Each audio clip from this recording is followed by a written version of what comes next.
বউ মারা এত সস্তা? যে স্বামী সংসার করে সেই স্বামী অবশ্যই বউকে ভয় করে, ঠিক না? আচ্ছা কোন তো চেয়ারম্যান বড় না চেয়ারম্যানের বউ বড়?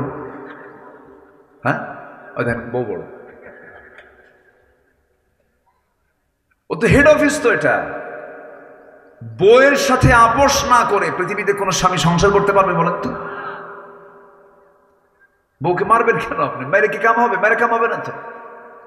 সুন্দর করে বুঝাবেন। বউকে মারার কোনো কথা হাদিসে আসে নাই। রাসূল কোন স্ত্রীকে মেরেছেন এমন কোন রেকর্ডও নাই। এটা ছোট লোকের কাজ, সবচেয়ে নোংরামি কাজ। সন্তানের সামনে আপনি স্ত্রীর সঙ্গে গন্ডগোল করবেন, কথা বলবেন, সে তো ওই মেয়ে, ওই বাচ্চাগুলোর মা। আপনি খারাপ আচরণ করবেন, আপনার সন্তান শিখবে, সন্তান বড় হয়ে আপনাকে থাপড়াবে। স্বামী স্ত্রীর মধ্যে জান্নাতের সম্পর্ক থাকতে হবে। সুন্দর করে বুঝাবো, ব্যক্তিত্ব সবার টিকে রাখতে হবে। স্বামীর ব্যক্তিত্ব স্ত্রীর কাছে, স্ত্রীর ব্যক্তিত্ব স্বামীর কাছে। সুন্দর করে মিলেমিশে থাকতে হবে, বোঝাতে হবে। এক সময় বন্ধু, আরেক সময় সতর্ককারী। সুন্দর করে বুঝায় বলতে হবে, বউ আমার, একসঙ্গে জান্নাতে যেতে চাই, তুমিও যাবে আমিও যাবে। এই দুনিয়াতে আগে একই ছাদের নিচে যেমন ছিলাম, একই সঙ্গে আমরা জান্নাতে চলে গিয়ে জান্নাতে গিয়ে শপিং করবো। আমার বউ, নামাজটা পড়ো, সন্তানকে সুন্দর করে ফজরে ডাক দেব। যে বাপ, যে মা সন্তানকে ফজরে ডাক দেয় না, সেটা হচ্ছে ব্যর্থ বাপ, ব্যর্থ মা, ঠিক কিনা? গোটা পরিবারটাকে জান্নাত বানায় ফেলেন। নামাজ আছে যে পরিবারে, সেটাই হলো জান্নাত। নামাজ আছে, জান্নাতের পরিবেশ আপনি পাবেন। দেখবেন পরিবারে সুন্দর শান্তি রহমত বিরাজ করতেছে। কিন্তু আজকের সমাজের অধিকাংশ পরিবারের যে দশা হলো, ঘুম থেকে উঠে হলো সকাল 10টার দিকে, আর ঘুমাতে যায় ফজরের আগ দিয়া। আমি কি ভুল বলতেছি? আচ্ছা, পৃথিবীর কোন ডাক্তার কি বলে ফজরের আগ দিয়ে ঘুমা? Early to bed early to rise, এটা আমরা শুনেছি, কিন্তু এই কথাটা কিন্তু হাদিস। রাসূল বলেছেন তাড়াতাড়ি বিছানায় যাও, তাড়াতাড়ি উঠো। আল্লাহু আকবার বলেন। সায়েন্টিফিক বহু দিক আছে এর মধ্যে, অনেক দিক আছে, অনেক দিক আছে। যদি কোনো মানুষ, আগের দাদারা অসুস্থ হতো না কেন? দাদারা মুরগির সঙ্গে ঘুমাতো। কিসের সাথে ঘুমাতো বলেন? পশু প্রাণী যখন শুয়ে যে পড়তো, আমার দাদারা সেই সময় শুয়ে পড়তেন। এখন প্রযুক্তির কারণে, এই যে ডিজিটাল অনলাইনের কারণে, প্রযুক্তির কারণে, এর কারণে ঘুম পাড়তে পারতে রাত 4টের দিকে ঘুমায়, দুনিয়ার রোগ এসে জমা হয়, ঠিক কিনা?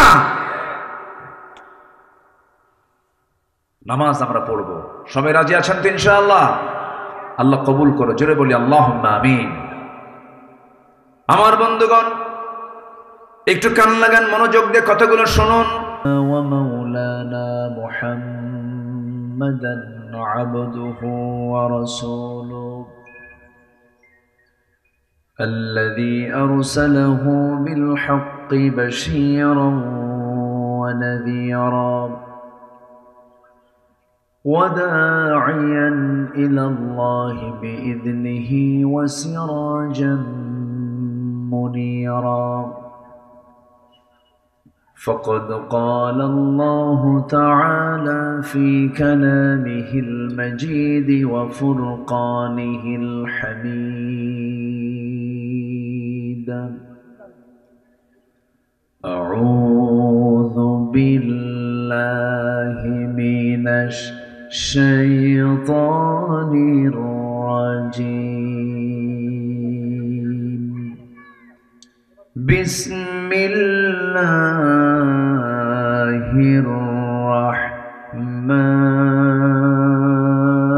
الرحمن الرحيم إن الله وملائكته يصلون على النبي يا أيها الذين آمنوا صلوا عليه وسلموا تسليما اللهم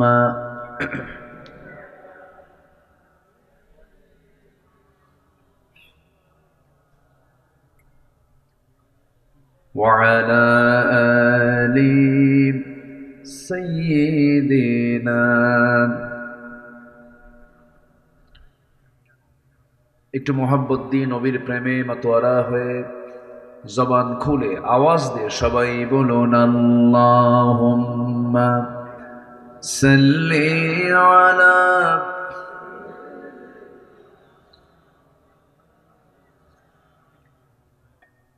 ওয়া আলা আলি সাইয়্যিদিনা।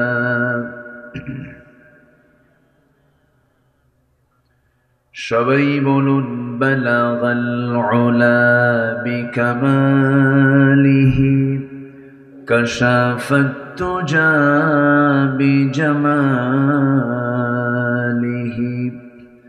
হাসুনাত জামিউ খিসালিহি সাল্লু। वो नहीं फूल तो बुलबुल का तरन्नुम भी न हो, चमने दहर में कलियों का तबस्सुम भी न हो। बलगल उला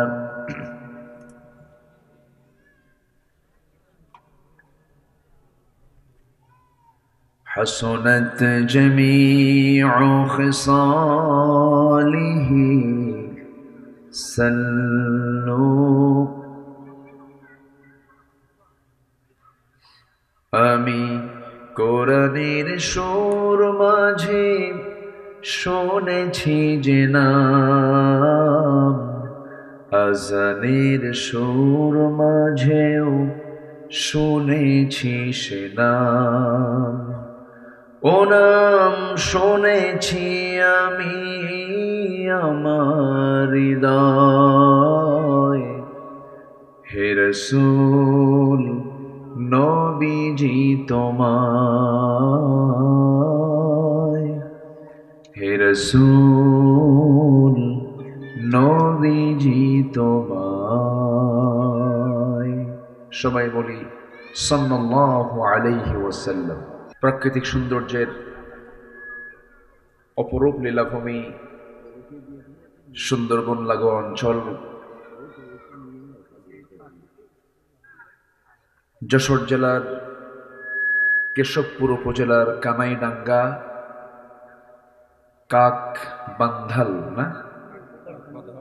কাকবাধাল আশরাফুল উলুম হাফিজিয়া মাদ্রাসা মাহফিল ইন্তেজামিয়া কমিটি কর্তৃক আয়োজিত দিনের বেলা অনুষ্ঠিত আজকের এই মহতি আয়োজন চতুর্থ বার্ষিকী তাফসিরুল কোরআন মাহফিল 2025 মহত আয়োজনের সম্মানিত সুযোগ্য সভাপতি জনাব আলহাজ শামসুর রহমান সর্দার, বরেণ্য অতিথি যিনি আমার পূর্বে কথা বলেছেন মুহতারাম মাওলানা আতিয়ার রহমান, বরেণ্য অতিথি চিকিৎসক ইসলাম দরদি ব্যক্তিত্ব জনাব ডাক্তার এম এ মান্নান হাফিজাহুল্লাহ,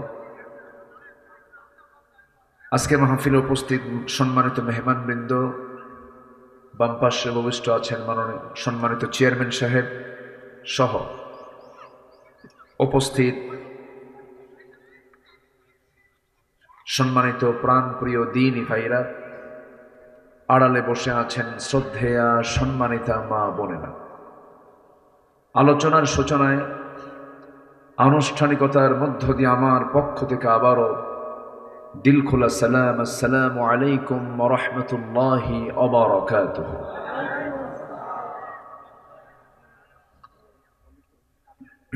সবাই কেমন আছেন বলুন তো? আমাকে প্রশ্ন করে ফেললেন। আল্লাহ তাআলা আমাকে তো আপনার সাথেই বসে রেখেছেন। আপনি তো স্থলভাগে আছেন, আমি তো জলভাগে আছি। নিচে পানি না, নিচে পানি, আমরা পানিতে আছি আর আপনি স্থলে আছেন। যে আল্লাহ পাক আমাদেরকে একটা অনুকূল পরিবেশ দিয়েছেন, একটা অনুকূল পরিবেশে আমরা কোরআন শোনার, কোরআন বোঝার, কোরআন জানার একটি নিশ্চিন্ত একটি অনুকূল মুক্ত চিন্তা নিয়ে আমরা বসার সুযোগ পেয়েছি, যা কিছুদিন আগেও ছিল না। বিশেষ করে মাহফিল বাস্তবায়ন কমিটি যখন এটার উদ্যোগ নিতেন, বড় পেরেশানি কাজ করতো, তাদের মুখোমুখি করে দিত প্রশাসনের। থানায় যেতেন, জুতার তোলা ক্ষয় হতো। মাহফিলের একদিন আগে বলতো নাশকতার আশঙ্কা, তদন্ত গোয়েন্দা রিপোর্ট, মাহফিল হবে না। এই সমস্ত ক্ষতিগুলো তারা করত। জঙ্গিবাদের নাটক তৈরি করত। আজকে এই 6 মাস কিন্তু জঙ্গিবাদের কিন্তু কোনো নাটক আমরা দেখি নাই। দেখবেন কেমন নাট্যকার তো নাই, যিনি এটার পরিকল্পনা করবেন তিনিই তো নাই, নাটক হবে কেন? তো যাই হোক, আমরা সুন্দর একটি সময় বসতে পেরেছি, বলি আলহামদুলিল্লাহ। জোরে বলি আলহামদুলিল্লাহ। সবাই বলছে আল্লাহুম্মা আইন্নি আলা যিকরিকা ওয়া শুকরিকা ওয়া হুসনি ইবাদাতিকা। সবাই বলি আল্লাহুম্মা ইন্নী আসআলুকা আল হুদা ওয়াত তুকা ওয়াল আফাফা ওয়াল গিনা। আমরা আল্লাহ তাআলার শুকর আদায় করে নিলাম। আমার আগে মেহমানবৃন্দ তারা অনেক সুন্দর সুন্দর চমকপ্রদ কথা বলেছেন। আমি শেষ ক্লাসে খুব যে বেশি সময় নিয়ে কথা বলবো তাও না, তবে যতটুকু সময় আছে আমল যদি করার নিয়তে শুনি এবং আমরা বলি, এতটুকু সময় একটা মানুষের জান্নাত পাওয়ার জন্য যথেষ্ট কথা যদি কি আমলের নিয়তে শোনে, এই কথাগুলি বান্দাকে জান্নাতে নিয়ে যাবে। আমার নবীজি তার জীবনের সেরা ভাষণ দিয়েছেন ফি হাজ্জাতিল বিদা, বিদায় হজের ভাষণ দিয়েছেন। ওনলি 25 থেকে 30 মিনিট তিনি কথা বলেছেন। এমন কোন সাবজেক্ট নাই মানবতা নিয়ে, আখিরাত নিয়ে, সামাজিকতা নিয়ে, পারিবারিক জীবন নিয়ে এমন কিছু তিনি কথা বলেছেন যে নাতি দীর্ঘ বক্তৃতার মধ্যে পৃথিবীর সকল কথা এই কথার মধ্যে চলে আসছে। আলহামদুলিল্লাহ। এই জন্য আমরা যারা বসেছি, আমরা শুধু শুনতে এসেছি না আমলের নিয়তে এসেছি? আমলের নিয়তে এসেছি। আসুন আমরা ধীরে ধীরে আলোচনার দিকে চলে যাচ্ছি। আমরা শুনেছি এই মাহফিলটার নাম হলো তাফসীরুল কোরআন মাহফিল। তাফসীর মানে দ্য এক্সপ্লেন, ব্যাখ্যা। কোরআন মানে কোরআন, কোরআনের ব্যাখ্যা হয় যে জায়গায়, সেটা হচ্ছে তাফসীরুল কোরআন মাহফিল। এই কোরআন থেকে যারা কথা বলবে তারাই প্রকৃত সত্য কথা বলবে। এই কোরআন দিয়ে যারা বিচার করবে তারাই সঠিক বিচার করতে পারবে, এবং এই কোরআন দিয়ে যারা দাওয়াত দিবে তারাই হচ্ছে একমাত্র সঠিক দাওয়াত, পথের দাওয়াত তারাই দিতে পারে। অর্থাৎ মান ক্বালা বিহি সাদাকা ওয়া মান হাকামা বিহি আদালা ওয়া মান দাআ ইলাইহি ফাকাদ হুদিয়া ইলা সিরাতিন মুস্তাকিম। এজন্য এই কিতাবকে নিয়ে আমাকে আপনাকে থাকতে হবে, এটা এনাফ। আল্লাহ তাআলা মানুষের মানব জীবনের জন্য যা প্রয়োজন সব এর মধ্যে পরিপূর্ণ দিয়েছেন, একটু ঘাটতিও রাখেন নাই, একটু অপূর্ণতা রাখেন নাই, পূর্ণাঙ্গ জীবন বিধান আকারে আল্লাহ পাক এই কিতাবটা আমাকে আপনাকে উপহার দিয়েছেন। জোরে বলে সুবহানাল্লাহ। উপহার কেন বললাম? একটা সূরা আছে যে সূরার ভিতরে আল্লাহ রাব্বুল আলামিন বারবার বান্দাকে নিয়ামতের ব্যাপারে প্রশ্ন করেছেন, একটা একটা নিয়ামতের কথা বলেছেন আর প্রশ্ন করেছেন। যে আয়াতটা বারবার আসছে, আমার সঙ্গে ঠোঁট মিলিয়ে সবাই বলুন, ফাবিআইয়ি আলাই রাব্বিকুমা তুকাযযিবান। তুমি তোমার রবের কোন কোন অবদানকে অস্বীকার করবে? সূরাটার নাম হলো সূরার রহমান।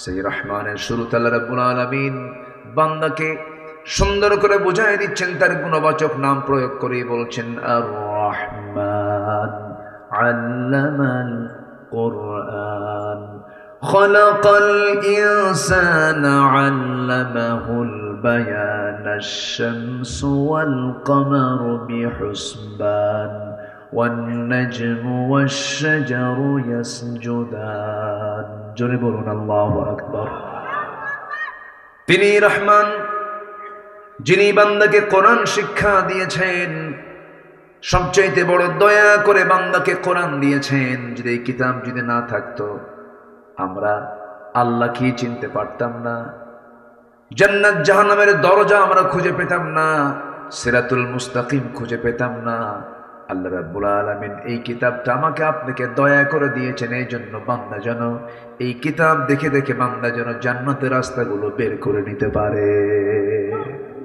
কোনটা জান্নাতের রাস্তা এটা যেন খুঁজে বের করতে পারে এটা এমন একটা জানালা যে জানালায় চোখ রাখলে জান্নাত এবং জাহান্নামের দৃশ্য সব আল্লাহ পাকের মধ্যে তুলে ধরেছেন জোরে বলে সুবহানাল্লাহ কোনো কিছু বাদ পড়েনি এর মধ্যে তো আমি শুরুতেই একটা সাবজেক্ট আমি বলে দিচ্ছি আমরা যে বিষয়ে কথা বলতে চাই সেটা হলো আমাদের সবচেয়ে বড় চ্যালেঞ্জ হলো কোনো ক্রমেই জাহান্নামে যাওয়া যাবে না আমরা সবাই কোথায় যেতে চাই বলেন তো এই মিস হলে বড় ধরা খেয়ে যাব আমরা যদি জান্নাত মিস হয় চরম বেকায়দা হয়ে যাবে চরম ধরা খেতে হবে দুনিয়াতে কিছু মিষ্টি হলে না হয় পরে পুনরুদ্ধার হতে পারে তা ক্ষণিক জীবন পার হয়েই গেল কিন্তু আখিরাতে গিয়ে যদি জান্নাত যদি হাতছাড়া হয় এর চাইতে বড় লস বান্দার জীবনে আর হতে পারে আসতে হতে পারে তাহলে এখন প্রশ্ন হলো জাহান্নামী তো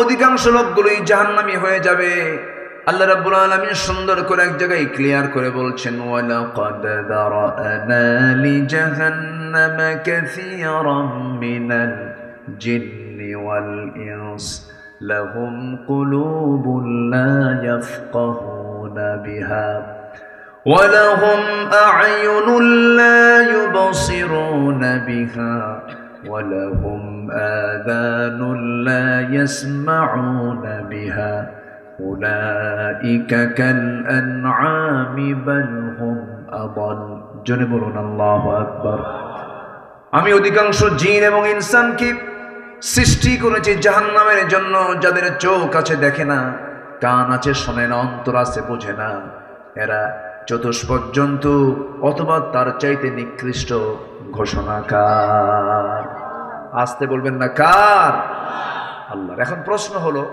অধিকাংশকে আল্লাহ পাক সৃষ্টি করেছেন জাহান্নামের জন্য তাহলে আল্লাহ জানেন যে অধিকাংশ বান্দা জাহান্নামে যাবে তাহলে বান্দা যে জাহান্নামে যাবে এই বান্দা জাহান্নামে যাওয়ার পেছনে দোষ কার বান্দার না আল্লাহর আল্লাহ ভালো করে কন কি বললেন আপনারা আল্লাহ না তো এখানে বড় একজন চিকিৎসক বসে আছেন উনি খুব ব্যস্ত মানুষ ওনাকে পাইলেন কেন আপনারা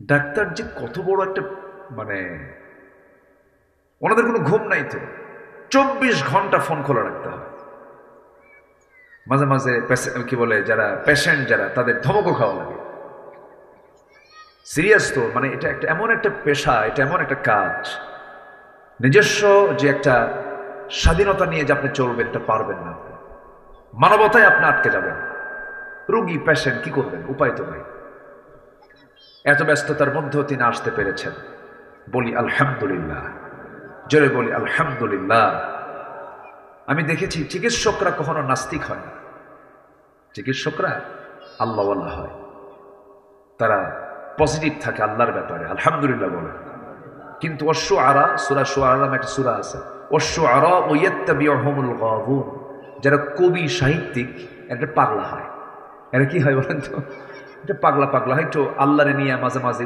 উল্টাপাল্টাও হয় মানে কবিদের মধ্যে এই পথভ্রষ্টতা একটু বেশি স্থান পায় কিন্তু যারা বিজ্ঞানী হয় যারা ডাক্তার হয় তাদের চোখে পানি চলে আসে কেমনে সম্ভব তারা সবকিছু প্র্যাকটিক্যাল দেখে তো দেখার কারণে তাদের দিলটা নরম থাকে তারা এমনি বলে ফেলে লা ইলাহা ইল্লাল্লাহ তাদের জিকিরও হয় তাদের ফিকিরও হয় এটা পরে আসতেছে তাহলে আমাকে আপনাকে যেমন করি হোক জান্নাত খুঁজে বের করতেই হবে জান্নাতের লাইন আমি যদি না খুঁজে পাই তাহলে আমি বড় ধরা খেয়ে যাব, বড় বিপদে পড়ে যাব সেই দিন, যেদিন কেউ কারো কোনো উপকারে আসবে না। সবাই সবাইকে নিয়ে ব্যস্ত থাকবে, ভুলে যাবে সবকিছু। এমনকি মা পর্যন্ত তার সন্তানকে পরিচয় দিতে অস্বীকার করবে, বলবে যে আমি চিনি না। এত কঠিন একটি মুহূর্ত সবার জীবনের সামনে আসে না নাই বলুন তো? আচ্ছা, একটা বিষয় কিন্তু বলা হয়নি, বান্দা জাহান্নামে যাবে বান্দার দোষে। একটা ছাত্রকে শিক্ষক পড়ান, ক্লাসে আসে বসে, শিক্ষক কিন্তু জানেন এই ছাত্রটা আমার কি রেজাল্ট করবে, ফেল করবে না পাশ করবে। যে ছাত্র ফেল করবে তাও তিনি জানেন, যে ছাত্র পাশ করবে তাও তিনি জানেন। কিন্তু ছাত্র যে ফেল করবে এটা কি শিক্ষকের দোষ না ছাত্রের দোষ? ছাত্রের দোষ। কিন্তু শিক্ষক জানেন ওর আমল কি, ওর শিক্ষার হালতটা কি। এর জন্য কি আপনি শিক্ষককে দোষ দিতে পারবেন না? আল্লাহ জানেন কোন বান্দা জাহান্নামে যাবে, কিন্তু এই দায় আপনি আল্লাহকে দিতে পারবেন না, কারণ আল্লাহ পাক আপনাকে স্বাধীনতা দিয়ে দিয়েছেন, আপনাকে মুক্ত করে দিয়েছেন। এটা ভালো, এটা খারাপ, বিবেকবান হওয়ার জন্য বলেছেন, উলুল আলবাব হতে বলেছেন, চিন্তাশীল হতে বলেছেন, গবেষণা করতে বলেছেন। আল্লাহ রাব্বুল আলামিন বলেন উলুল আলবাব কারা, বিবেকবান কারা? আল্লাহ রাব্বুল আলামিন সুন্দর করে বলছেন, ইন্না ফি খালকিস সামাওয়াতি ওয়াল আরদি ওয়া ইখতিলাফিল লাইলি ওয়ান নাহার লাআয়াতিল লিউলিল আলবাব। আসমান সৃষ্টিতে, জমিন সৃষ্টিতে, দিন এবং রাতের আবর্তনে যারা চক্ষুষ্মান, যারা বিবেকবান, তাদের জন্য বহু শিক্ষা রয়েছে।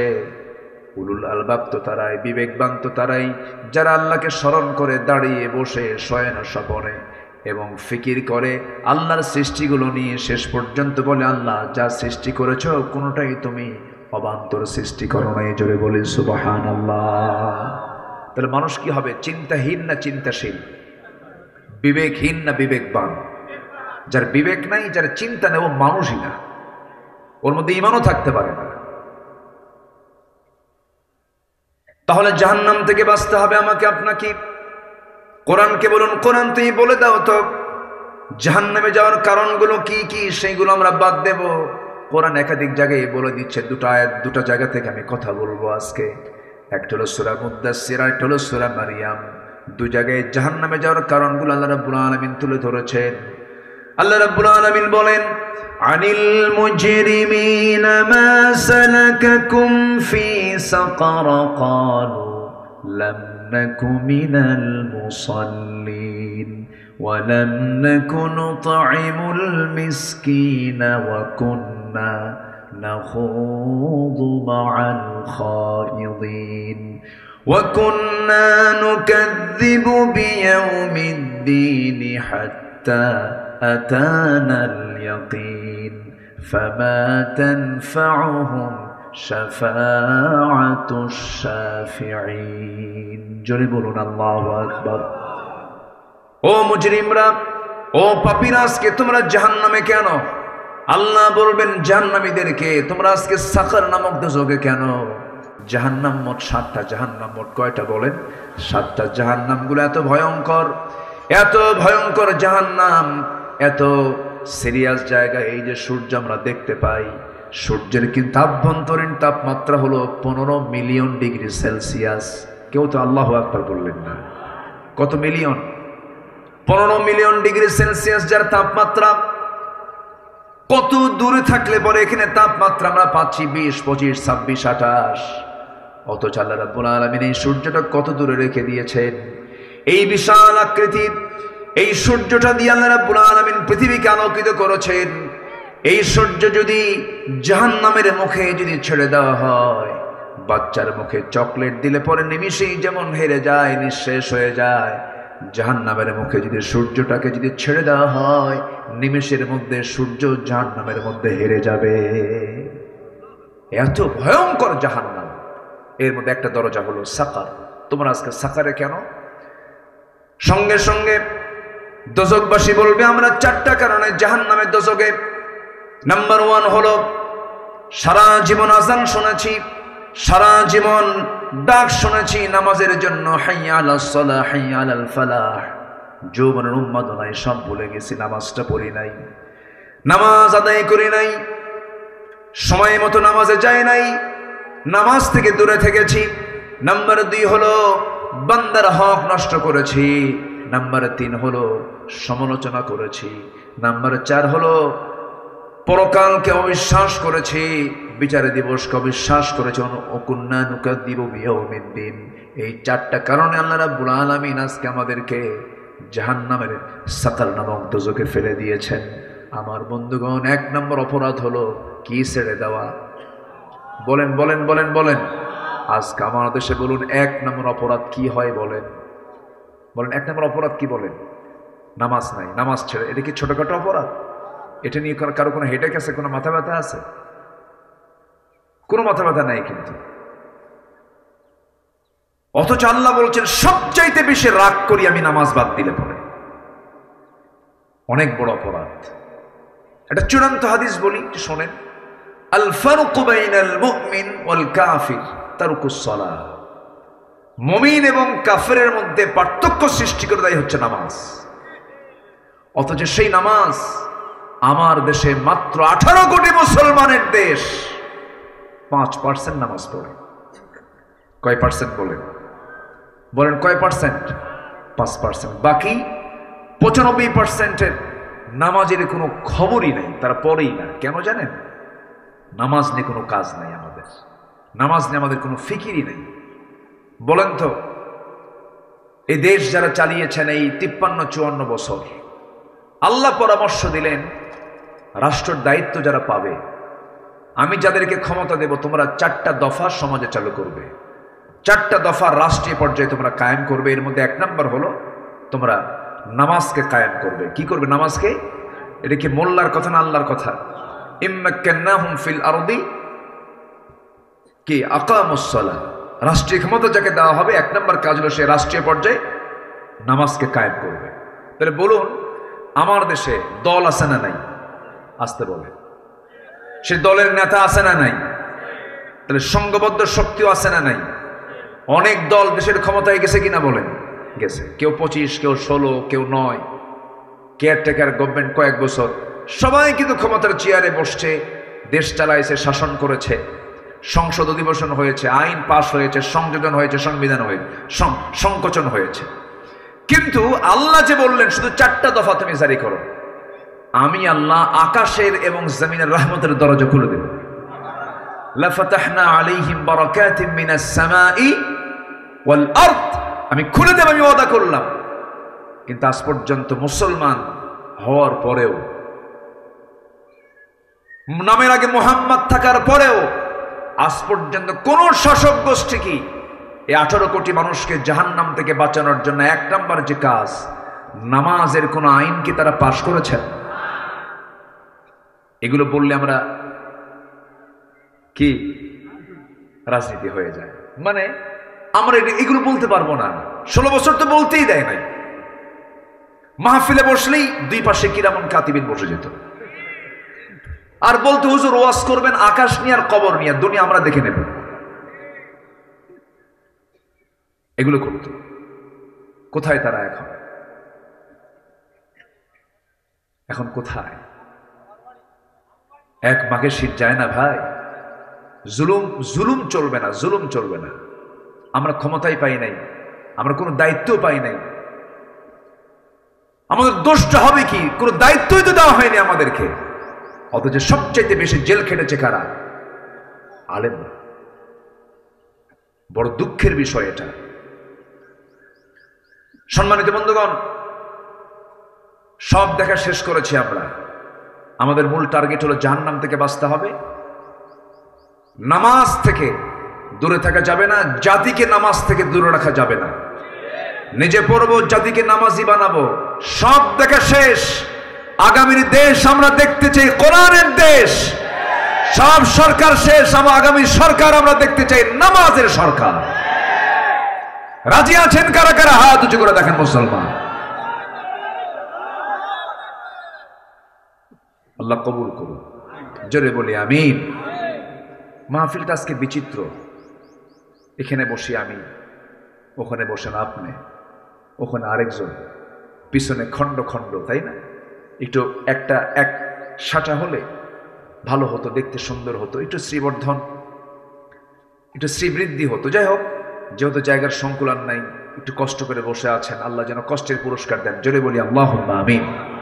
তাহলে জাহান্নাম থেকে বাঁচার দরকার আছে না নাই বলেন তো? সবচেয়ে আমাদের মাথায় 1 নম্বর চিন্তা থাকতে হবে, কি থেকে বাঁচবো আমরা? কি থেকে বাঁচবো? জাহান্নাম থেকে। তাহলে আমরা কি বিবেকহীন হব না বিবেকবান হব? বলেন বলেন, চিন্তাহীন না চিন্তাশীল? চিন্তাশীল হব আমরা। একটা মানুষ কখনো খাদ্যে ভেজাল দিতে পারে? একটা মানুষ যে বিবেকবান, সে কি খাদ্যে ভেজাল দিতে পারে? বান্দার হক নষ্ট করতে পারে? বিধবা ভাতার একটা সিস্টেম চালু আছে আমার দেশে, ভালো, এটা অত্যন্ত ভালো উদ্যোগ। এটা বয়স্ক ভাতা, বিধবা ভাতা, ভালো এটা। কিন্তু বিধবা ভাতার তালিকায় হলো 1 নম্বর চেয়ারম্যানের বউ। এগুলো গেছে, কিন্তু আপনার মন খারাপ করে না, আমি আপনারা কই নাই, কিন্তু এমনি জাস্ট একটা এজ এ এক্সাম্পল। কোথায় যাবেন আপনি? আমরা মানে ক্রাইম করতে করতে, তুমি দুর্নীতি করছো, দেশি টাকাগুলো রাখো, সব টাকাগুলো দেশ থেকে পাচার করে দিলা। আর প্রবাসীরা কত কষ্ট করে রেমিটেন্স গুলো পাঠায়, আহারে কি ঘামটা ঝরায় প্রবাসীরা। মূর্খ মানুষ, তারা দেশকে আগায় দিয়েছে। কৃষকরা জমিতে খাটতে খাটতে চামড়া কালো বানায় ফেলে দেশকে আগায় দিল। শ্রমিকরা ঘামতে ঘামতে তাদের ঘাম দিয়া দেশ কত তারা আগায় দিল। শ্রমিক আগাল, কৃষক আগায় দিল, প্রবাসী আগায় দিল, সব কিন্তু অশিক্ষিত। আর দেশকে পিছায় দিল কারা? এই নামধারী নেতৃত্বের অযোগ্য অথর্ব এই মূর্খ সমাজের কিছু লোকেরা। ওরা প্রকৃত শিক্ষিত নয়। এটা কলমের খোঁচা দিয়া 2 নম্বরই করে সব দেশের টাকাগুলো বাইরে পাচার করেছে। সম্মানিত বন্ধুগণ, নামাজ মানুষকে বাঁচায় অনেক অপকর্ম থেকে। সবাইকে নামাজ পড়বো না ইনশাআল্লাহ? সবাইকে নামাজ পড়তে রাজি আছি?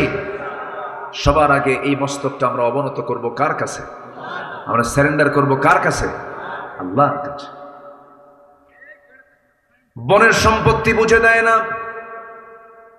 নিজের ভাই হয়ে নিজের বোনের সম্পত্তি মেরে ফেলে, আপনার কি ছাড়বে? বোন কি দেয় না, আপনার দেবে? আমি আশ্চর্য হয়ে যাই। বোন, এদেশের কয়জন ভাই আছে বোনকে দেয় সম্পদ? বলেন, আছে? এলাকে দেয়? ভালো করে কন্ত, ভালো করে কন্ত।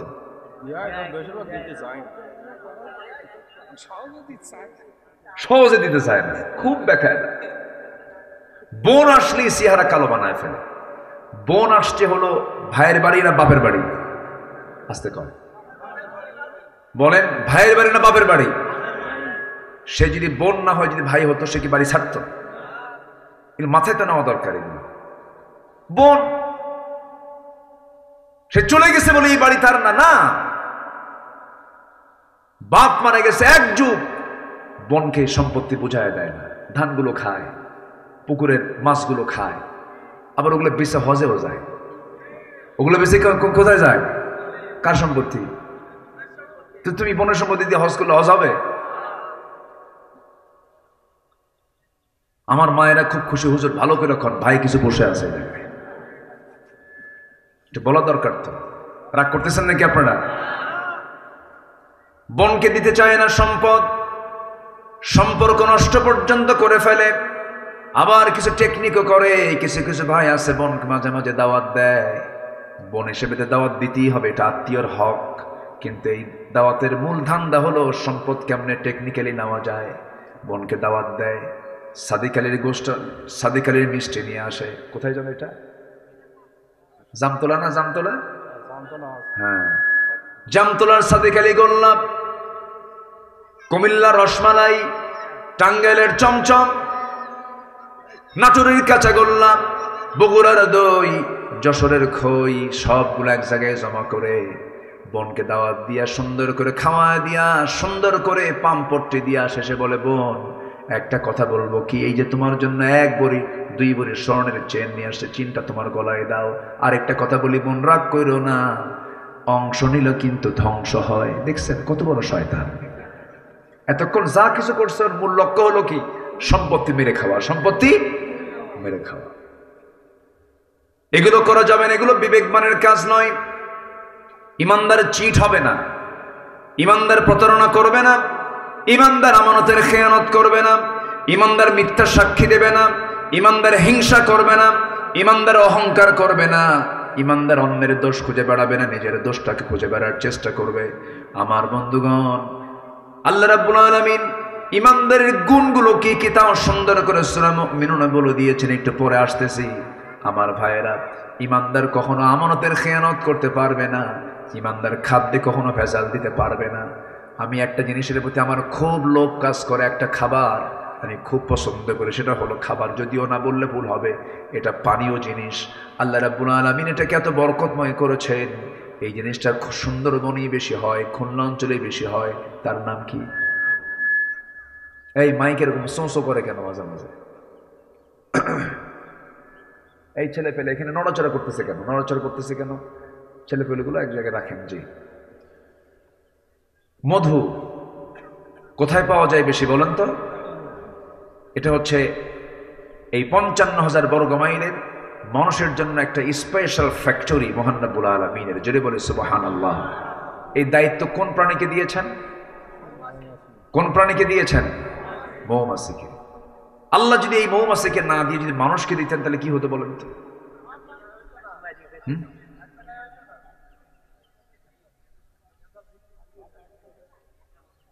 সব ভারতে চলে যেত। এখানে চিকিৎসক বসে আছেন, অনেকে বলেন ক্যান্সারের কোনো অ্যান্সার নাই। কতটা শিরিকের কথা! কে বলেছে অ্যান্সার নাই? যার কাছে অ্যান্সার আছে তিনি আমার কে। ক্যান্সারের রোগেও কিন্তু ভালো হয়ে যায়। ভালো হয় না? ভালো হয়। এমন কোন রোগ নাই যে রোগের চিকিৎসা নাই। অবশ্যই ভালো হবে। ভালো হবে না কেন? আমাকে আপনাকে ভালো হতে হবে। আপনি ক্যান্সারের রোগী এখনো আছেন? ভালো হয়ে গেছে। এই যে আলহামদুলিল্লাহ, এই যে প্র্যাকটিক্যাল পেয়ে গেলেন, আলহামদুলিল্লাহ বলেন। কয়েছে ক্যান্সারের অ্যান্সার। আমি 2009 সালে হজে গিয়েছিলাম। আমি এক ইউরোপিয়ানকে দেখলাম, সে জমজমের ওই যে ওখানে জমজম পাওয়া যায়, জমজম পানিটা ট্যাপ খুলে কল খুলে নিতে হয়, বোতলে ভরায় ভরায় নিয়ে যায়, তাই না? হ্যাঁ, হজে গেছে, ধরায় নিয়ে যায়। তো আমি দেখি একজন, সে খাচ্ছে না, বোতলও ভরাচ্ছে না, সে মাথায় ঢালে, গায়ে ঢালে। ভাবলাম যে এই জমজমার পানিগুলো নষ্ট করতেছে কেন? এটা তো বিশাল নিয়ামত। এটা আমার কাছে মনে হলো এরকম। আমি কাছে গিয়ে বললাম, ফি মুশকিলা, কোনো প্রবলেম আপনার? তুই না আরবিও বোঝেন না, আবার ইংরেজিও বোঝে না, আমার অন্য একটা ভাষা। তো আমি এখন ইশারা ইঙ্গিতে বোবার মতো বলে না কথা, বোবার সাথে কথা বলা যায় না? বলা যায় তো। আল্লাহ পাক তো সবই দিয়েছেন মানুষকে। আমি তাকে বললাম, আপনি এগুলো করতেছেন কেন? তো বলতেছে, 20 দিন আগে আমি মক্কা আসছি, আমার ক্যান্সার হয়েছে, স্কিন প্রবলেম, স্কিন ক্যান্সার। তো ডাক্তার আমাকে মানা করে দিয়েছেন। আমি ভাবলাম যে একটু আল্লাহর ঘরে যাই। আসছে জমজম, বলে জমজম খাই, গায়ে লাগাই, পেট ভরে ভরে খাচ্ছি। গত 2 দিন আগে চেক আপ করে দেখি ক্যান্সারটা আমার ভিতরে নাই। কি হয়? ওষুধ হয়? ওষুধ হয় কিনা বলেন? জমজম পানিটা হলো এমন পানি, সব পানি বসে বসে পান করতে হয়। এই পানিটা রাসূল দাঁড়ায় দাঁড়ায় পান করেছেন আর দোয়া করেছেন, আল্লাহুম্মা ইন্নী আসআলুকা ইলমান নাফিআ ওয়া রিজকান ওয়াসিআ ওয়া শিফাআন মিন কুল্লি দাইন। এই পানি পান করলে শুধু তৃষ্ণাই নিবারণ হয় না, সব পানিতে শুধু তৃষ্ণা নিবারণ হয়, কিন্তু জমজমের পানি পান করলে তৃষ্ণাও নিবারণ হয়, ক্ষুধাও নিবারণ হয়। জোরে বলে সুবহানাল্লাহ। এক্সট্রা একটা গুণ আল্লাহ পাক এই পানির মধ্যে দিয়েছেন। আজওয়া খেজুর আছে, আজওয়া খেজুর সহিহ হাদিস। যদি কোনো বান্দা সকালবেলা খালি পেটে 7টা করে আজওয়া খেজুর খেতে পারে, রাসূল নিজেই চিকিৎসা দিয়েছেন। রাসূল বলছেন তার কাছে কোনো অনিষ্ট স্থান পাবে না, সে সুস্থ হয়ে যাবে। এবার মধু নিয়ে কথা বলতেছেন কে? আসতে বলবেন না, কে কথা বলছেন? এবার আল্লাহ কি দিলেন দেখেন। সুন্দরবনে কোথায় দিলেন? সুন্দরবনে দিলেন। সুন্দরবন আমার আপনার জন্য নিয়ামত, বলি আলহামদুলিল্লাহ। সুন্দরবন পাহারা দেয় কে? বলেন কে পাহারা দেয়? মানুষকে দায়িত্ব দিলে থাকতো, ওই গাছগুলো থাকতো। বন খেকো ওসমান হয়ে যেত, সব বন খেকো ওসমান হয়ে যেত। ইতিহাস যাদের জানা আছে, নাম বলা মাত্রই তো বোঝার কথা। আমার বন্ধুগণ, ওই মৌমাছিকে আল্লাহ রাব্বুল আলামিন ওই সুন্দরবনে পাঠায়া দিলেন, বনে বনে পাঠায়া দিলেন। বনে পাঠায়া দিয়া তাদের কহে দিলেন আল্লাহ রাব্বুল আলামিন যে তথ্যগুলো ১৫০০ বছর আগে দিয়েছেন। অস্ট্রিয়ার একজন বিজ্ঞানী কার্ল ভন ফ্রিজ তার নাম। তিনি ১৯৭৩ সালে মৌচাক এবং মৌমাছি নিয়ে গবেষণা করেছেন। একটা বইও তিনি লিখেছেন, দ্য ড্যান্সিং বিস। তিনি ওই বইয়ের মধ্যে ৩টা তথ্য তিনি গবেষণা দিয়েছেন। এই ৩টা তথ্য তিনি দিয়েছেন ৭৩ সালে, আর এই 3টা তথ্য দিয়েছেন মহান রব্বুল আলামিন ১৩০০০ বছর আগে। মিলে গেছে, বিজ্ঞান যা বলেছে কোরআনের সঙ্গে তা মিলে গেছে। আমার বন্ধুগণ, কার্ল ভন ফ্রিজ বললেন, ১ নাম্বার, কোন পুরুষ মৌমাছি মৌচাকে থাকে না, মৌচাকে মধু আনে না। ফিমেল ওয়ার্কার বি, যেগুলো মহিলা মৌমাছি, তারা এগুলো কাজগুলো করে। মৌমাছি মধু সংগ্রহ করে মৌচাকে ভরায়। আল্লাহ রাব্বুল আলামিন ১৫০০ বছর আগে বললেন, ওয়া আওহা রাব্বুকা ইলান নাহলি আন ইত্তাখিযি মিনাল জিবালি বুয়ুতা। আন ইত্তাখিযি মুয়ান্নাসের সিগা, স্ত্রীলিঙ্গের সিগা। এটা আলিম ওলামা যারা আছেন তারা বুঝতে পারছেন। আল্লাহ রাব্বুল আলামিন বলল, ও মহিলা মৌমাছি, রানী মৌমাছি, সুন্দর করে গাছের ডালে পাহাড়ের পদদেশে বাসা বানাও। এত সুন্দর করে আগেই তথ্যটা দিয়েছেন তিনি আমার, কে বলেন? আল্লাহ। নাম্বার 2 হলো সেই কার্ল ভন ফ্রিজ তিনি প্রমাণ করলেন, কোন মৌমাছি, একটা কর্মী মৌমাছি যদি কোনো ফুলের বাগান বা উদ্যানের যদি কোনো খোঁজ পেয়ে যায়, সঙ্গে সঙ্গে সেখান থেকে সে গ্রুপ মেসেজ দেয়। কি মেসেজ দেয়? গ্রুপ মেসেজ দেয়, সবার কানে কানে সংবাদটা পৌঁছায় দেয়। এটার নাম ওই বিজ্ঞানে দিয়েছেন the wagon dance. Wagon dance যা পৃথিবী সাড়া ফেলে। অথচ এই পুরাতন তথ্য ১৫০০ বছর আগে মহান রব্বুল আলামিন কোরআনে বলে দিয়েছেন। জোরে বলে সুবহানাল্লাহ।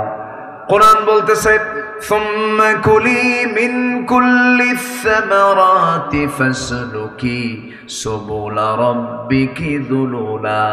জোরে বলুন আল্লাহু আকবার।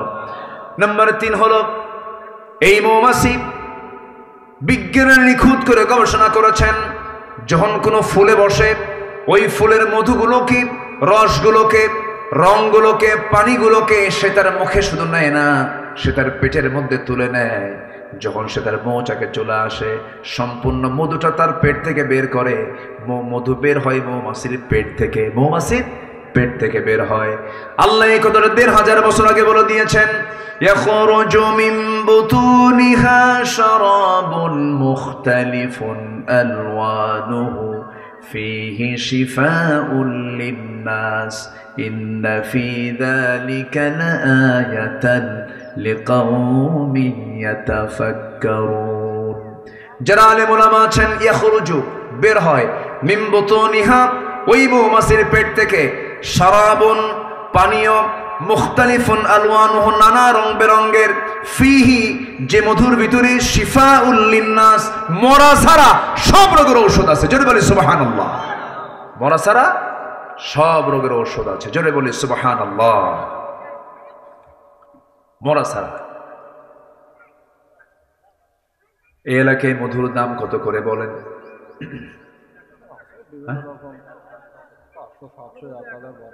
ভালো মধু ১০০০ না, মনে হয় না, মনে হয় ওর মধ্যে কিছু ঢুকায়, মনে হয় আছে, কিছু আছে না, এরকম আছে, ঢুকানোর মধ্যে কিছু লোক আছে কিনা বলেন। এখন আমি একটু বলি, এই মধুটা তৈরি করতে মৌমাছিকে কি পরিমাণ পরিশ্রম করতে হয়েছে। গবেষণায় এসেছে ১ পাউন্ড মধু বানাতে, ১ পাউন্ড মধু বানাতে ৫৫০ মৌমাছিকে ২০ লক্ষ ফুলে ভ্রমণ করতে হয়। কেউ তো সুবহানাল্লাহ বললেন না। ৫৫০ মৌমাছিকে ২০ লক্ষ ফুলে তার ভ্রমণ করতে হয়। একটা মৌমাছিকে ৮০,০০০ কিলোমিটার পথ পাড়ি দিতে হয়। ৮০,০০০ কিলোমিটার পথ পাড়ি দিতে হয় একটা মৌমাছিকে। আরেকটা গবেষণায় আসছে, প্রায় ১৪.৫ লক্ষ কিলোমিটার পথ পাড়ি দেওয়ার পর একটা মৌমাছি 550 মৌমাছি মিলে 1 পণ মধু তারা মৌচাকে সংগ্রহ করতে পারে। 14.5 লক্ষ কিলোমিটার পথ অতিক্রম করা মানে গোটা পৃথিবীকে 3 বার প্রদক্ষিণ করা সম্ভব।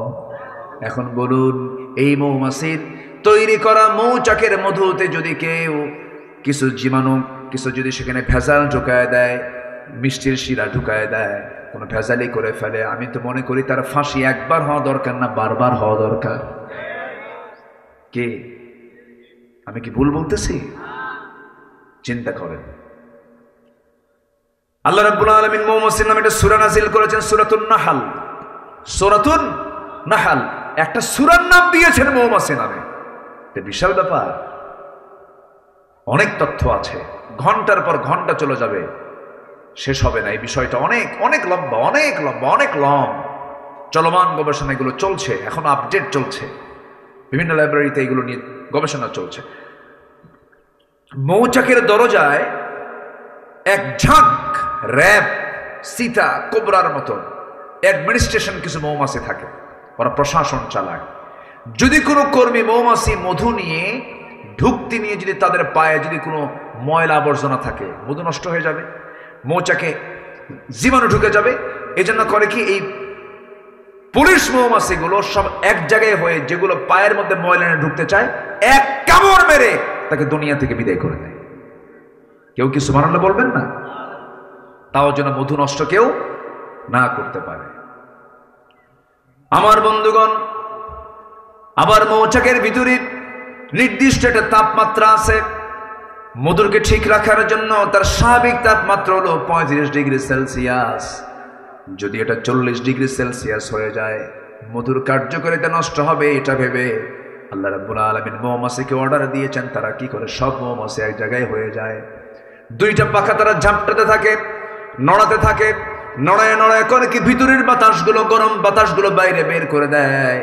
যখন 35 ডিগ্রি সেলসিয়াস হয়ে যায় তখন তারা থেমে যায়। আবার যদি তাপমাত্রা নিম্নগামী হয়, নিচের দিকে চলে যায়, 30-এ চলে আসে, তখন পাখাটা উল্টা করে বাতাস দিয়ে দিয়ে ভিতরটা গরম করে ফেলে। জোরে বলে সুবহানাল্লাহ। আল্লাহ বলছেন, বান্দা আমি তোরে কত চেষ্টা করি তোকে ভালো রাখার জন্য, তোর খাবার দেই, তোর সমস্ত কিছু দায়িত্ব আমি নেই, মাথা থেকে পা পর্যন্ত সব দেখার দায়িত্ব আমার। আল্লাহু আকবার বলেন। এনারা তো মানুষের গোটা দেহের মধ্যে যান, মাথা থেকে পা পর্যন্ত যা দেওয়া হয়েছে সম্পূর্ণ কার অবদান? আল্লাহর অবদান। সে আল্লাহ বলছেন, বান্দা তুই নামাজ পড়িস না? জি জি, না ঠিক আছে, আমি কি শেষ করে দেব? আলোচনা চালাবো? জোরে বলি ইনশাআল্লাহ। একটু জিকির করি লা ইলাহা।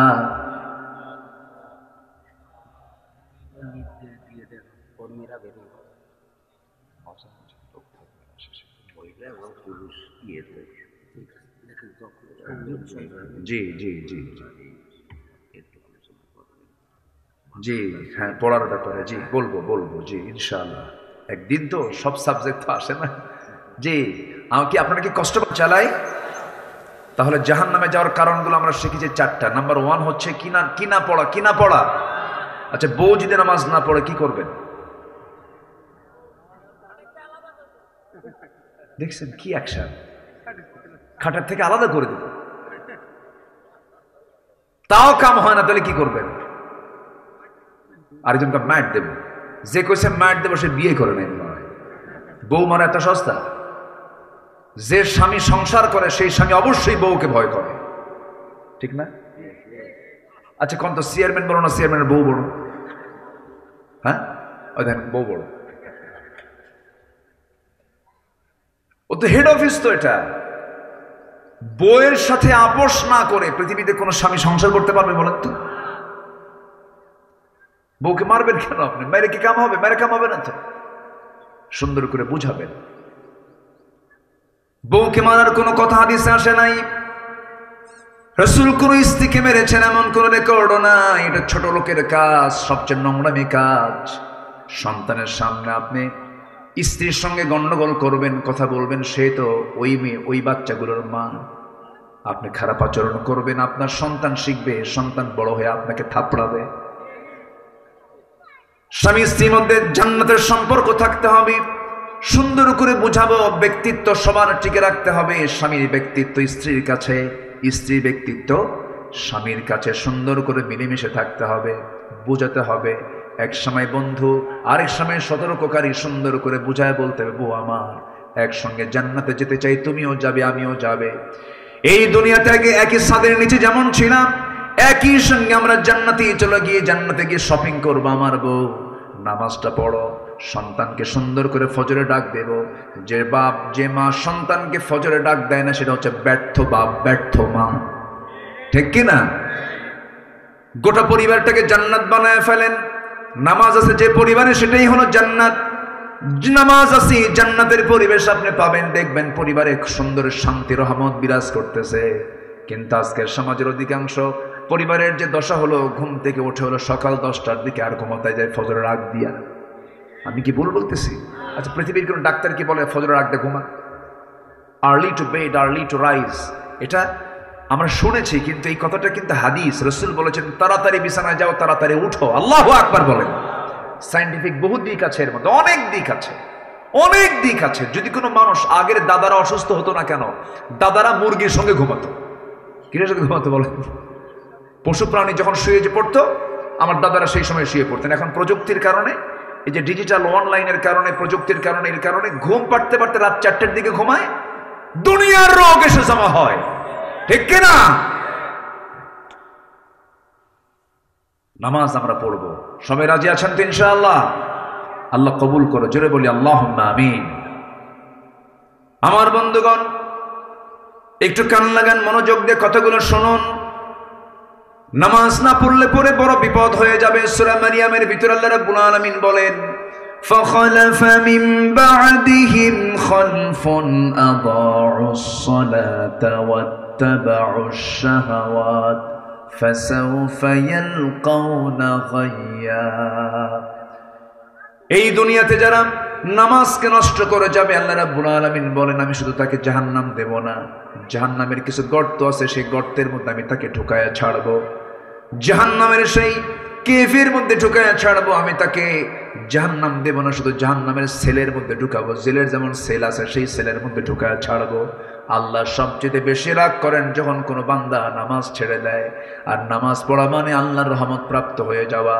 বান্দা যখন নামাজে দাঁড়ায়, আল্লাহ বান্দার সামনে দাঁড়ায় যান, জোরে বলি সুবহানাল্লাহ। আল্লাহ বান্দার সামনে দাঁড়ায় যান। বান্দা যখন সূরা পড়ে, বান্দা যখন আয়াত পড়ে, আলহামদুলিল্লাহি রাব্বিল আলামিন, আল্লাহ বলেন হামিদানি আবদি। আর রহমানির রহিম যখন বলে, আথনা আলাইয়া আবদি। মালিকি ইয়াউমিদ্দিন যখন বলে, মাজ্জাদানি আবদি।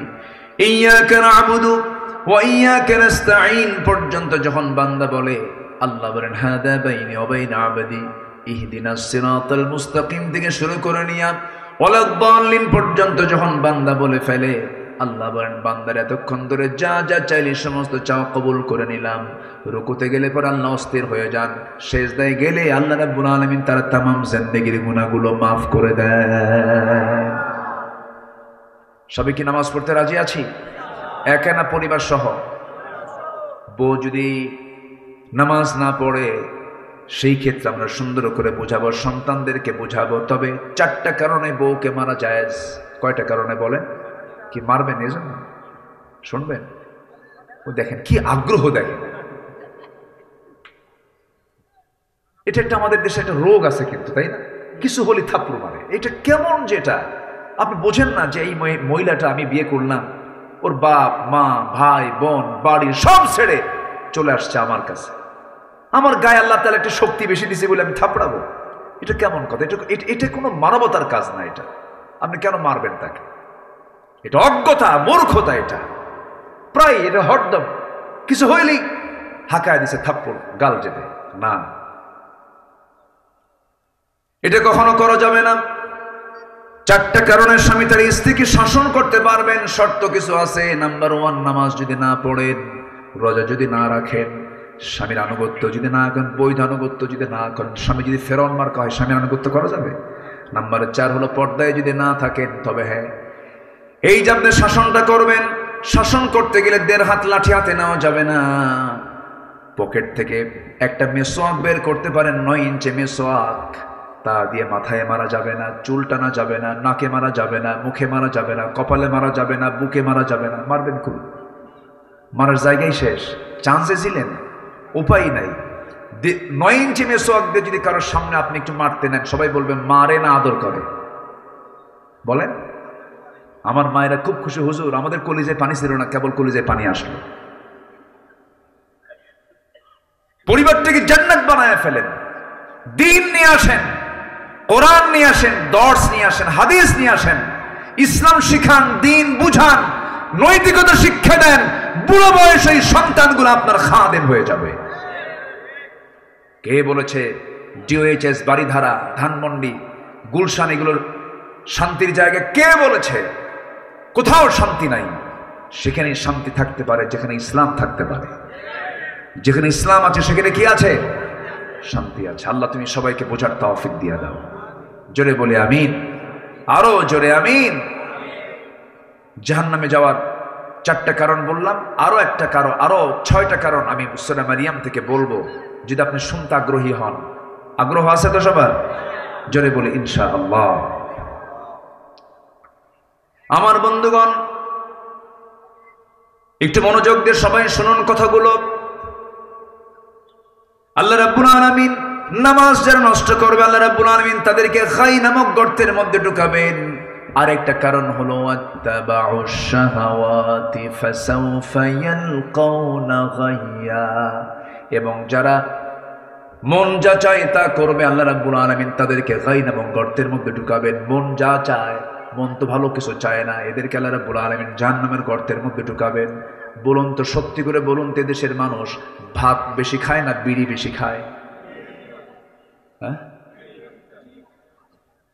আমি কি ভুল বলতেছি? এই ছেলেবেলায় কি কথা বলুন আব্বা, নড়াচড়া করো না। আপনারা এতক্ষণ ছিলেন কোথায়? লোকগুলো তো ছিল না এখানে মাহফিল। কেমনে যে সব একত্রিত হয়ে গেলেন, বলি আলহামদুলিল্লাহ। লোক এখন আসার উপরে আছে, দেখে আসুক। আমার দেশে তো জুমার আজান হয় 12:30টায়, আর মুসল্লি হাজির হয় 1:29:29। যে সময় মতো আসলে একটু ভালো হতো। আমি তো অনেক আগে অনেক কথাগুলো বলে ফেলেছি, এবং যিনি সবার শেষে আসবেন তিনি বলবেন হুজুর কি ওয়াজ করেন কিছুই বুঝলাম না, কিন্তু আসছে কিন্তু সবার শেষে। একটু শুনি কথাগুলো। তাহলে ভাত বেশি খায় না বিড়ি বেশি খায়? আবার মাহফিল এসে কি বলে জানেন?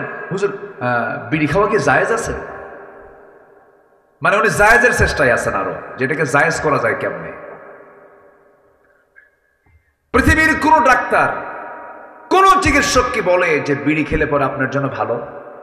আচ্ছা বলে, বলে বলেন ভালো ভালো বলে?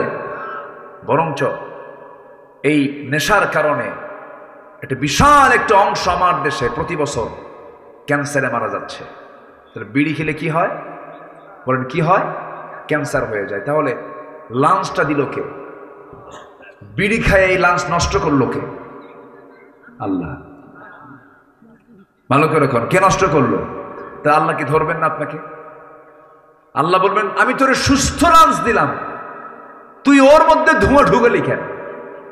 তুই কেন ঢুকালি ধোঁয়া? কেন ঢুকালি? জবাব দে। কি জবাব দেবেন আপনি? ওয়ালা তুলকু বিআইদিকুম ইলাত তাহলুকা, নিজকে তুমি ধ্বংসের দিকে ঠেলে দিও না। কার কথা? আল্লাহর কথা। পান খান। আমি আমার দাদার মুখের পান খেয়েছি। দাদা বুড়া ছিলেন, পান আমার মুখে লাল। আমার দাদা তো ওই সেই পান চাবায় চাবা আমার মুখে দিতেন, আমার মনে আছে এখন। রস, পানের রসের ভিতরে খেতে পারেন, পান খান, কিন্তু পানের সাথে আবার হাকিমপুরী রহমতুল্লাহ আলাইহি কেন? ভাবতেছেন আমি ছাড় দিচ্ছি? কোনো দিকে বাদ দিচ্ছি না আমি। হাকিমপুরি বাদ দেন, একই পাতা তো। একটা পাতা পুড়ে খায়, আর এটা কি চাবায়া খায়। একই রোগ, একই সমস্যা। কোন নেশার কাছে ইমানদার যেতে পারে না। কিয়ামতের দিন যদি আল্লাহ বলেন তুই যে বিড়ি খায়া, তুই যে লাঞ্চ নষ্ট করে তুই আগে মরলি, আল্লাহ যদি বলেন তুই ক্ষুদ্র আত্মহত্যাকারী, আল্লাহ ধরতে হতে পারে। ধরতে পারেন না? ধরতে পারেন না? ধরতে পারেন। আপনি জানেন যেটা এটা চরম ক্ষতিকর শরীরের জন্য, আপনি খাবেন কেন? আমাদের প্রায় প্রশ্ন করো যে বিড়ি খাওয়া কি জায়েজ আছে? তো বিড়ি খাওয়া জায়েজ না না জায়েজ এটার চাইতে আমাদের বেশি জবাব দিতে পারবেন ডাক্তাররা, ঠিক আছে না? ডাক্তাররা বলবেন যে এটা ক্ষতির কারণ, যেটাই ক্ষতি সেটাই হারাম, যেটা ক্ষতি সেটা কি হারাম। মনে হয় অনেক কষ্ট দিয়ে ফেললাম আপনাদের। হুজুর এই যে শেষ জীবনে বিড়ি খাচ্ছিলাম, তাও হুজুর আপনার এত হিংসা হলো, এই বিড়ির বিরুদ্ধে লাগলেন আপনি? না বাবাজি, খাবো না। 80 বছর বয়স, বিভিন্ন মাহফিলে যাইতে, বিভিন্ন মেলা হয়, লোকের গ্যাদারিং হয়, চা খেতে বসে, দেখি অনেক বুড়া মানুষ 70-80 বছর হয়ে গেছে, কি টানটা মারে, ওই টান দেখে মনে হয় সে জান্নাতে গিয়েও বিড়ি যাবে, এমন ভাবসা। আল্লাহ জান্নাতে এরকম পচা জিনিস রাখবেন না, জান্নাতে রাখবেন আল্লাহ পাক 4টা নহর। কয়টা নহর বলেন তো? 4টা নদী রাখবেন, 4টা ঝর্ণা রাখবেন। 1 নম্বর হলো স্বচ্ছ পানির নহর রাখবেন, নাম্বার 2 হলো মধুর নহর রাখবেন। যে মধুর ব্যাপারে আজকে কথা বললাম এটা জান্নাতের খাবার, জোরে বলে সুবহানাল্লাহ। নাম্বার 3 হলো দুধের নহর রাখবেন, আর নাম্বার 4 হলো শরাবের এক স্পেশাল শরাব সেখানে থাকবে, যে শরাবটা জান্নাতের শরাব। দুনিয়ার শরাব, দুনিয়ার মদ খেলে পরে লাংস পচে যায়, লিভার পচে যায়, চোখ লাল হয়ে যায়, মাতাল হয়ে যায়, কিন্তু জান্নাতের শরাব যখন বান্দা পান করবে সে কখনো বুড়া হবে না, তার যৌবন শক্তি ডাবল থেকে ডাবল হয়ে যাবে। জোরে বলি সুবহানাল্লাহ। আমার বন্ধুগণ, জাহান্নামে যাবার আরেকটা কারণ আমরা শিখে নিলাম। 4টা তো শিখেছি আমরা। নামাজ না পড়া, নাম্বার 2 হলো বান্দার হক নষ্ট করা, এতিমের হক মেরে খাওয়া, নাম্বার 3 হলো সমালোচনা করা, নাম্বার 4 হলো বিচার দিবস অস্বীকার করা, আখিরাত নাই, পরকাল নাই, এরকম চিন্তা চেতনা মাথায় নেওয়া। এইদিকে নাম্বার 5 অন্য আয়াতে দেখতে পেলাম, যারা কি করবে, মন খেয়াল খুশি মতো যারা চলবে তারা জাহান্নামের মধ্যে ঢুকবে। আমার বন্ধুগণ, আরেকটা অপরাধের কারণে আল্লাহ রাব্বুল আলামিন বান্দাকে খাই নামক গর্তের মধ্যে ঢুকাবেন। খাই নামক গর্তটা খুব ভয়ঙ্কর গর্ত। যারা দুনিয়ার জিন্দেগিতে জেনা করবে, জেনা করতে করতে বুড়ো হয়ে গেছে, জেনা বাদ দেয় না। আরেকটা হলো যারা সুদ খেতে খেতে পাকা হয়ে গেছে, সুদ খাওয়াকে জায়েজ মনে করে।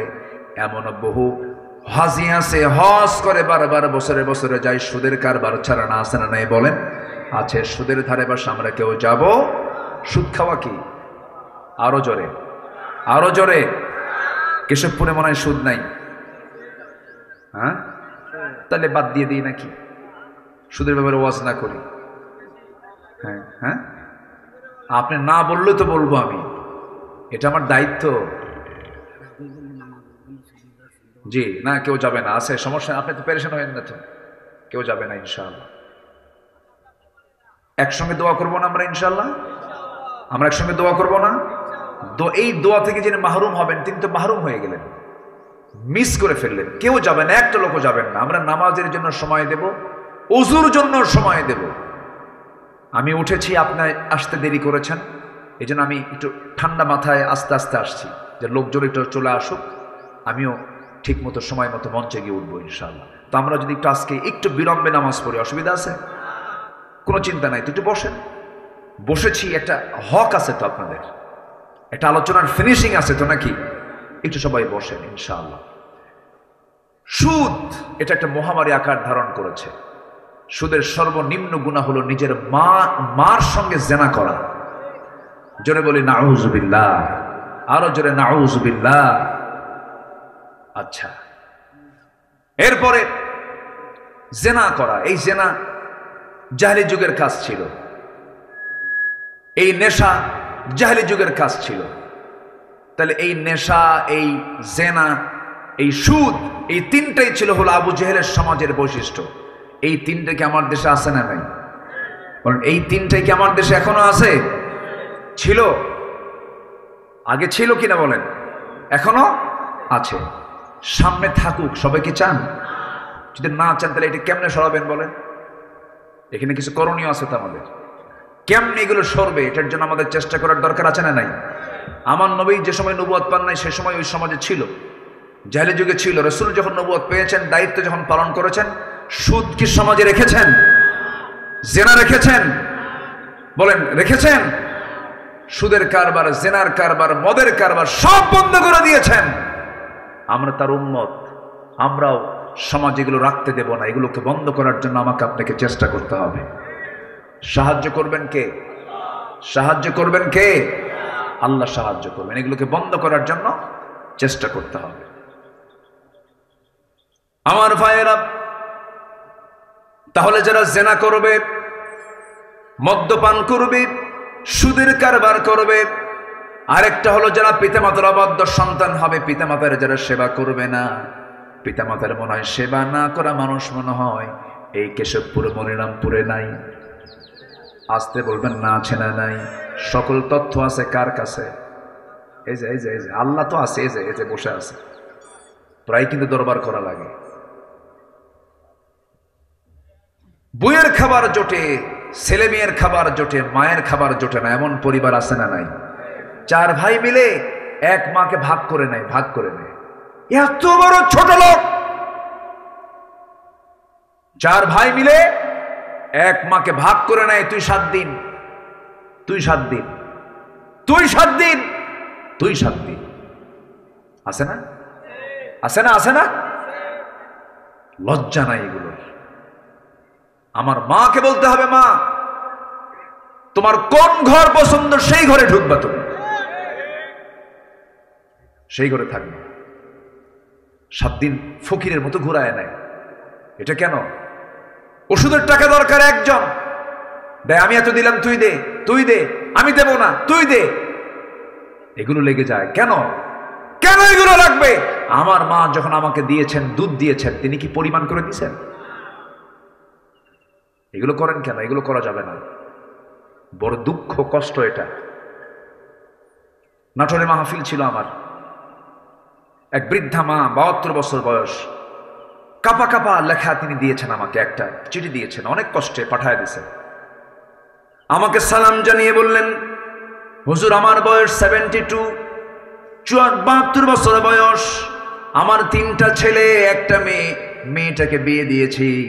আমার ছেলে 3টাই বিয়ে করে নিয়েছে। 3টার ঘর আমার ঘরের চতুর্পাশে, আমার মাঝখানে ঘর।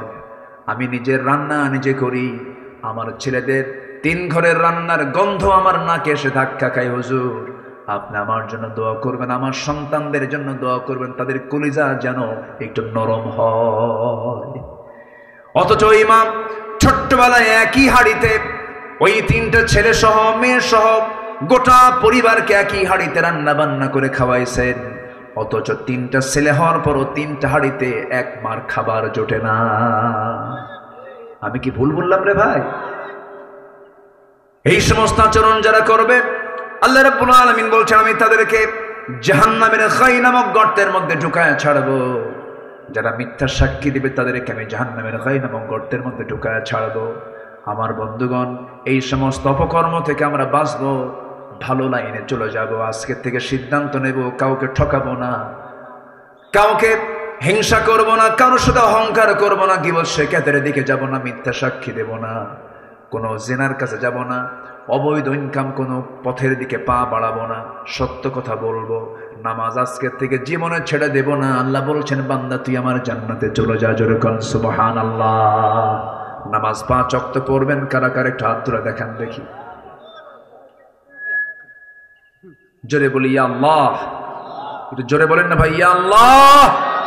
আমাদেরকে 5 ওয়াক্ত সালাত আদায় করার তৌফিক তুমি আল্লাহ দিয়ে দাও। জোরে বলি আমি, আরো জোরে আমিন, আরো জোরে আমিন। হাত নামা। কষ্ট দিয়ে ফেললাম মনে হয়। হুজুর মাহফিলের সাথে বেকায়দায় পড়ে গেলাম। উজুর পানি ঠান্ডা, শেষ রাত্রে ওঠা যায়? হয়তো এরকম চিন্তা করতেছেন নাকি আপনারা? আমরা নামাজ পড়বো, পরিবারকে নামাজের পরিবার বানাবো। জোরে বলি ইনশাআল্লাহ। মসজিদে একা যাবো না, বাচ্চা কাচ্চা নিয়ে যাব। যদি 4 বছর হয়, আসতে বলেন কেন? কি বলেন? 4 বছর হলে কি করব? 5 বছর, 6 বছর নিয়ে যাব। দুধ খাওয়া ছাড়া মাত্রই, মার দুধ আর খায় না, নিয়ে যাবেন। কিছু বুড়া চাষা আছে, ডিস্টার্ব করে। আছে না এরকম? আছে না? এই এত আওয়াজ কেন? এই এরকম স্যানভান করেন, এরকম আছে না? এরকম আছে? বলবেন চাষা আপনি চুপ করে থাকেন, একটা আওয়াজ করবেন না। ছোটবেলাতে নামাজে পড়েন নাই, কি কথা বলেন? চুপচাপ থাকবেন। আপনার গ্রামের যত শিশু বাচ্চা আছে সবগুলোকে আপনারা যদি 4টা থেকে একটা কোলে নিবেন, একটা হাইটে নিবেন, একটা ঘাড়ে নিবেন, সব নিয়ে ছেলে হোক মেয়ে হোক মসজিদে ঢুকে পড়বেন। ওরা হাঁটবে, ওরা হাসবে, পাঞ্জাবি টানবে, সেজদায় বসবে, ঘাড়ে উঠবে, টানাটানি করবে, একটা শব্দ করতে পারবেন না, ওটাই ওর নামাজ। ইসলামী সমাজের বৈশিষ্ট্য হলো মসজিদ থেকে হাসির আওয়াজ আসবে। কাদের হাসি? বাচ্চাদের হাসির আওয়াজ, তাদের কান্নার আওয়াজ আসবে। এটা হচ্ছে ইসলামী সমাজের বৈশিষ্ট্য। এটা বুঝতে ভুল, এটা বুঝতে ভুল। ওরা নামাজে যাবে, ওরা দেখবে 1:30টায় নামাজ হয়, ওরা দেখবে 4:30টায় নামাজ হয়, তাহলে সময়ের জ্ঞান পেল কোন জায়গা থেকে? নামাজ থেকে। ওরা দেখবে এক ইমামের পেছনে সব নেতৃত্ব মেনে নিচ্ছে, তাহলে নেতৃত্ব শিখবে কোন জায়গা থেকে? নামাজ থেকে। ওরা দেখবে ইমাম যা করে মুসল্লি তাই করে, ইমাম কথা বলে না মুসল্লিও কথা বলে না, ইমাম বক্তব্য দেয় সবাই চুপ করে থাকে। শিখবে শৃঙ্খলা, শিখবে সময়ের জ্ঞান, শিখবে ভদ্রতা, শিখবে আদব আখলাক, সব নামাজ নামাজ নামাজ। আল্লাহু আকবার বলো। রাজি আছেন সবাই? আল্লাহ কবুল করুন। আজান হয়ে গেছে মনে হয়, আজান হয়ে যাচ্ছে।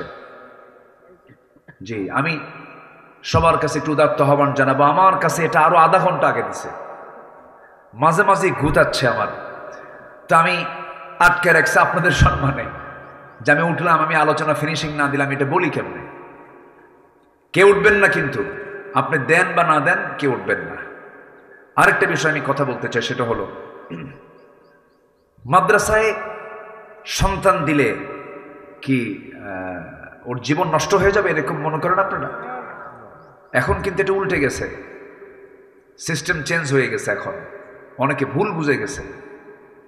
এমন কিছু শিক্ষা ব্যবস্থা আমার দেশে ব্যক্তিগত উদ্যোগে হলো শুরু হয়েছে। একটা ছেলে মাদ্রাসায় পড়বে, পরে সে ডাক্তার হতে পারবে, ইঞ্জিনিয়ার হতে পারবে, সব কিছু হতে পারবে। সে কি হবে? হাফেজ ডাক্তার হবে, আলেম ডাক্তার হবে, আলেম ইঞ্জিনিয়ার হবে, আলেম জজ হবে, আলেম অ্যাডমিনিস্ট্রেশন চালাবে। সে রডের বদলে বাঁশ দেবে না, সে ভালো ইঞ্জিনিয়ার হবে। নৈতিকতার শিক্ষা ছাড়া একটা মানুষ কখনো ভালো পরিপূর্ণ মানুষ হতে পারে না। আর নৈতিকতা আছে কোথায় বলেন? কোরআনে আছে। মাদ্রাসায় দিবেন, সন্তানকে দিয়ে দিবেন। এখনো প্রেজেন্ট ওয়ার্ল্ডে একজন দেশের প্রেসিডেন্ট আছেন যিনি একজন হাফেজ। তুরস্কের একজন প্রেসিডেন্ট রিসেপ তাইয়েব এরদোয়ান একজন হাফেজ কোরআন। মিশরের একজন প্রেসিডেন্ট ছিলেন ডক্টর মোরসি, হাফেজ কোরআন, ইঞ্জিনিয়ার ছিলেন, হাফেজ ছিলেন। তো নূর থাকতে হবে, নৈতিকতার আলো থাকতে হবে। আলো থাকলে তাহলে সবকিছুকে আলোকিত করা সম্ভব। জেহালাত নিয়ে, অন্ধকার নিয়ে আলো দেওয়া যায় না। এই জন্য আলোটা হচ্ছে কোরআন। আলোটা কি বলেন তো? কোরআন। এটা দিয়ে আমরা আলোকিত হব, নিজে আলোকিত করব, সমাজকে, রাষ্ট্রকে, সবকিছুকে। আল্লাহ কবুল করুন, জোরে বলি আমিন। সম্মানিত ভাইরা, এখন আমি সবার কাছে একটা আরজ রাখবো, কেউ উঠবেন না, শুধু উঠবেন তিনি যিনি আপনার কাছে যাবেন, যিনি আদায় করবেন।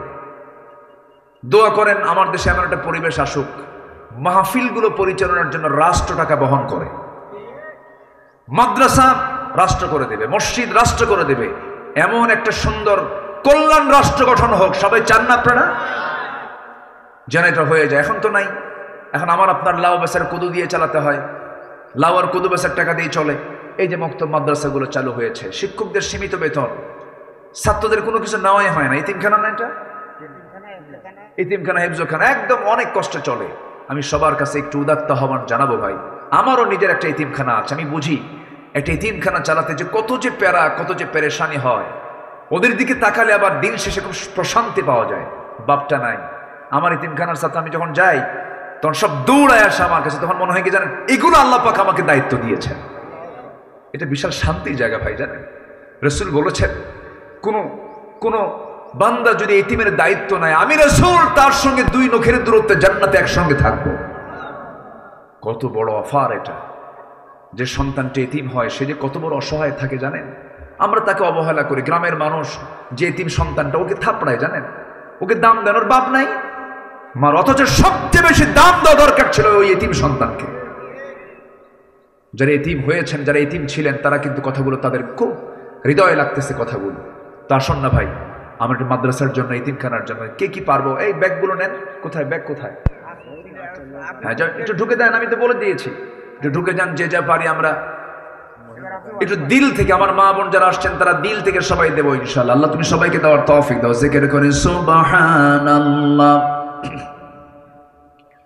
লা ইলাহা সুবহানাল্লাহ, আলহামদুলিল্লাহ।